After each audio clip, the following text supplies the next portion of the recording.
Okay, let's look at adding and subtracting with surds now. Now, before we start this one, you need to visualize this slightly different. Now, what I'm going to suggest here is that you think of 3 root 5 plus 2 root 7 as 3a plus 2b.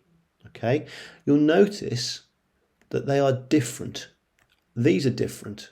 And if you know your algebra, you know you cannot add the a to the b. So actually that stays as it is. So that is as simplified as that one goes. In this second example, it's slightly different because if you look at the roots, they are the same. So now what you've got, back to algebra, you've got 3a plus 2a. Well, 3a plus 2a is 5 lots of a. And the same occurs with the surds. 3 root 5s add 2 more root 5s will give us 5 root 5s. So that's simplified as far as it can go. Subtraction is exactly the same. I'm going to write underneath in an algebraic form again because this one has no number in front of it. So if you remember your algebra, you are looking at 5a minus, that is just a. Well, the invisible number that's missing is 1a. So you know that 5a minus 1a is 4a. So in this case with the surd, 5 root 7 minus 1 root 7 is just 4 root 7. So our rule number 3 is a bit different to the other two. So we need to recognise that if you've got the root of a and you add or you subtract it from the root of b, it is not, notice that cross going through it, it is not equal to, it is not the same as a plus or minus b all square rooted. So where we could do that for multiplication and divide, we certainly cannot do that for add and subtract. So your final rule there to perhaps have written down.